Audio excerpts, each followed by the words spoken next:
झारखंड की एक ऐसी सच्ची कहानी है जिसे सुनकर आप हैरत में पड़ जाएंगे। आप गुस्से से लाल पीले भी हो जाएंगे। ये कहानी झारखंड के निहायत ही पिछड़े हुए गांव की है, जहां जमींदारों का वर्चस्व है, लेकिन गरीबों को दो वक्त का खाना भी नसीब नहीं होता है। आप सलाम हिंदुस्तान देख रहे हैं। माँ बेटी की एक दिलचस्प कहानी, जिनकी आपस की बॉन्डिंग जानकर आपका मन प्यार से भर उठेगा। लेकिन कहानी में आगे बढ़ने से पहले प्लीज़ हमारे चैनल को सब्सक्राइब कर लीजिए, इससे हमारा हौसला बढ़ता है। जैसा कि मैंने आपको पहले बताया, इस बीहड़ गांव में माँ बेटी का एक छोटा सा परिवार एक छोटे से झोपड़े में रहा करता था। गुजारे के लिए माँ जमींदारों के खेतों में निराई गुड़ाई और उनके घर में काम किया करती थी। पैसे तो थोड़े ही मिलते थे, लेकिन दोनों माँ बेटी के दिन किसी तरह से निकल रहे थे। बेटी का नाम रश्मि था। रश्मि गांव के ही स्कूल में 7वीं कक्षा में पढ़ती थी। एक दिन रश्मि के घर के सामने एक कार आकर रुकती है। कार में से हस्बैंड वाइफ निकलते हैं। घर के सामने ही माँ बेटी एक खाट पर बैठकर बजरे की रोटी और गुड़ खा रहे थे। रश्मि और उसकी माँ उन दोनों को आश्चर्य से देखते हुए पूछती है कि उनको किससे मिलना है। दोनों हस्बैंड वाइफ रश्मि की माँ से बोलते हैं कि वो उनसे ही मिलने आए हैं। गांव के सरपंच ने उन्हें भेजा है। रश्मि की माँ और रश्मि खाट पर से उठ करके उन दोनों को बैठने के लिए बोलती हैं। पहले तो दोनों हस्बैंड और वाइफ गांव की कुछ इधर उधर की बात करते हैं।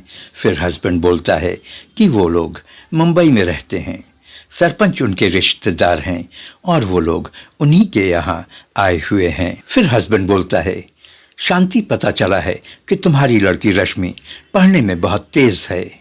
हाँ साहब, रश्मि अपने कक्षा में अव्वल आती है, तो क्यों नहीं उसको हम लोगों के साथ मुंबई भेज देती हो। उसकी जिंदगी बन जाएगी। मुंबई में उसको एक अच्छे स्कूल में दाखिला करवा देंगे और बड़े होने पर उसकी अच्छी शादी भी कहीं करवा देंगे। फिर सरकार से जो उसको स्कॉलरशिप यानी कि वजीफा मिलेगा, उसके पैसे को हर महीने तुम्हें भेज दिया करेंगे। इससे तुम्हारा भी कुछ खर्चा निकल जाया करेगा। हाँ बाबूजी, वो तो है, लेकिन हमारी बच्ची हमसे कभी अलग नहीं रही है। उसके बिना मैं भी जी नहीं पाऊंगी। देखो शांति, कुछ अच्छे के लिए कुछ कुर्बानी तो देनी पड़ती है। हमारे यहाँ अच्छा खाएगी और अच्छा पहनेगी। तभी उस आदमी की वाइफ बोलती है, क्या तुम नहीं चाहती हो कि उसकी जिंदगी बन जाए? क्या तुम चाहती हो कि तुम्हारी बेटी भी भूखे प्यासे अपनी जिंदगी गुजार दे और एड़ी घिस घिस कर यूं ही मर जाए? इस गांव में कितनी भूख मरी है। अपने स्वार्थ के लिए अपनी बेटी की जिंदगी मत बर्बाद करो। इस अच्छे मौके को अपने हाथ से न निकलने दो। हाँ हाँ बहू जी, हम कभी नहीं चाहेंगे कि हमारी बेटी दूसरों के घर का जूठन धोए। रश्मि के बाप के मर जाने के बाद जिंदगी ने हमसे क्या क्या नहीं करवाया। बहू जी, मैं अपनी बेटी के अच्छे के लिए अपने दिल पर पत्थर रख लूंगी। रश्मि को पढ़ा लिखा कर अपने जैसा बना देना और उसकी कहीं अच्छी जगह शादी करवा देना। उसके आगे पीछे कोई नहीं है और मेरी जिंदगी का क्या भरोसा, मैं बराबर बीमार रहती हूँ। 5-6 दिनों के बाद वो कार फिर शांति के झोपड़े के सामने आकर रुकती है। शांति अपनी बेटी को किसी तरह मनाकर उस दंपति के साथ भेज देती है। बॉम्बे मेल बॉम्बे पहुंच चुकी थी।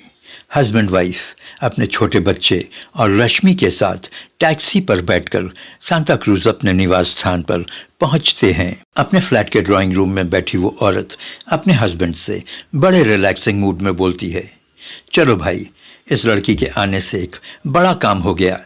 बिना पैसे खर्च किए एक नौकरानी मिल गई है। मुंबई में बाइयाँ मिलना कितना मुश्किल है। अगर कोई मिलती भी है तो उनके तेवर आसमान में होते हैं और पैसे भी वो अनाप शनाप मांगती हैं। हाँ हाँ, तुम ठीक कह रही हो, उसका हस्बैंड बोलता है। और जरा सी नज़र इधर उधर हो जाए तो इन बाइयों की वजह से कभी ये सामान गायब तो कभी वो। चलो भाई, अब तो कपड़ों पर प्रेस करने से भी छुटकारा मिला। हाँ, उसे प्रेस करना जरा ठीक से सिखा देना। नहीं तो क्या, अगर कपड़े जले तो उसकी हड्डी न तोड़ डालूंगी। दूसरे दिन रश्मि, रश्मि, वो औरत चीखती है। रश्मि भागी भागी किचन में आती है। वो औरत उसे चटाचट कई थप्पड़ जड़ देती है और बोलती है कि ये दूध कैसे गिरा? जब दूध पक रहा था तो तू कहाँ थी? मैं यहीं थी मैम, रुआसी सी गरीब रश्मि बोलती है। आपने कमरे में झाड़ू लगाने के लिए कह दिया था, लेकिन मैम 1-2 चम्मच ही दूध गिरा होगा कि मैंने आकर गैस बंद कर दिया था। दूध गिराकर जबान लड़ाती है। जा जल्दी से कपड़े धो डाल। जी। रश्मि कपड़े धोने के लिए बाथरूम में घुस जाती है। बाथरूम में ढेर सारे कपड़े। रश्मि बेचारी कपड़ा धोना शुरू करती है और बिना खाए पिए कपड़े धोते धोते शाम हो जाती है। थकी हारी रश्मि कपड़ा धोकर बाथरूम से बाहर निकलती है और ड्राइंग रूम के एक कोने में जमीन पर बैठ जाती है। कब उसे नींद आ जाती है पता नहीं। रश्मि, रश्मि, औरत की तीखी आवाज़ जब रश्मि के कान में पड़ती है तो रश्मि हड़बड़ाकर उठ जाती है। हाँ मैम, आई, कहते हुए रश्मि अंदर के कमरे की ओर भागती है। इसी तरह दिन गुजरते रहे। रश्मि को यहाँ आए 7 महीने से ज़्यादा हो रहे थे, लेकिन उसका एडमिशन कहीं भी किसी भी स्कूल में नहीं करवाया गया था। छोटी छोटी बातों पर आए दिन गाली खाना और थप्पड़ खाना रश्मि के दिनचर्या में शामिल हो गया था। दिन भर काम और उसे खाने को भर पेट भी नहीं दिया जाता था। अक्सर उसे बासी खाना खाने को दिया जाता था। एक दिन तो हद ही हो गया। औरत के कुछ फ्रेंड्स उसके घर चाय पार्टी के लिए आते हैं। रश्मि सबको चाय देती है। अभी वो एक मैडम को चाय पकड़ा ही रही थी कि वो औरत, उसकी मैम, घर के अंदर से रश्मि को आवाज़ देती है। रश्मि घबराकर मैडम को चाय पकड़ाती है, लेकिन थोड़ी सी चाय उस औरत पर गिर जाती है। फिर क्या था? हाय, मैं मर गई, मैडम चीखने चिल्लाने लगती है। उसकी होस्ट फ्रेंड रश्मि की मैम घर के अंदर से दौड़ती हुई आती है। क्या हुआ, क्या हुआ, क्या हुआ, क्या? देख, तुम्हारी नासपीटी ने क्या कर दिया है। इसने मेरे ऊपर चाय गिरा दिया है। मैं जल गई और मेरे सारे कपड़े इस कलमुही ने खराब कर दिए। और सभी औरतें रश्मि को बुरी तरह से मारने लगती हैं। रश्मि के सिर से खून बहने लगता है। वो बहुत रोती है, गिड़गिड़ाती है, लेकिन किसी को भी उस पर दया नहीं आती है। रात के 2 बज रहे थे। पार्टी खत्म हो चुकी थी। घर के सभी लोग गहरी नींद में सो रहे थे। रश्मि भी फर्श पर किचन के एक कोने में सो रही थी। बीच बीच में वो दर्द से कराह रही थी। माँ, मुझे घर बुला लो। मुझे क्यों भेजा है? मैं यहाँ नहीं रहना चाहती हूँ। माँ उसके सपनों में आ जाती है। कैसे हो बेटा? मुंबई में अच्छा अच्छा खाना खाती होगी, अच्छे स्कूल में पढ़ने जाती होगी। नहीं माँ, नहीं, सब बकवास है। ये लोग भी बकवास हैं। नींद नहीं, रश्मि बड़बड़ाती है और उसकी आंखों से आंसू भी गिरते रहते हैं। सुबह 4 बजे के लगभग पुलिस उस घर पर रेड मारती है। दरवाजा खुलने पर इंस्पेक्टर उस औरत से पूछता है, आप मिसेस घोष हैं? जी सर। रश्मि कहाँ है? इंस्पेक्टर उससे पूछता है और पुलिस धड़धड़ाकर घर में घुस जाती है। रश्मि किचन में जमीन पर पड़ी हुई थी। उसके गालों पर आंसुओं की सूखी रेखाएं और उसके चेहरे व सिर पर लगे चोट पूरी दास्तां को बयां कर रहे थे।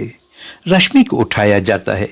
अपनी माँ को अपने पास पाकर वो अपनी माँ से लिपटकर फफक फफक कर रोने लगती है। माँ, मुझे तुम्हारे साथ जाना है। मुझे यहाँ नहीं रहना है। ये लोग बहुत गंदे हैं। इंस्पेक्टर मिसेस घोष से पूछते हैं कि ये सब क्या है? बच्ची को इतनी चोट कैसे लगी? मिसेस घोष के पास कोई जवाब नहीं होता है। चलिए चलिए, थाने चलिए। अभी मिस्टर घोष नहीं है। मैं कुछ नहीं। आप चिंता न करें। आपके हस्बैंड अपने आप आपके पीछे चले आएंगे। चलिए। अगर आपको ये कहानी अच्छी लगी हो तो प्लीज़ सब्सक्राइब करें। Thank you for watching. जय हिंद, जय भारत।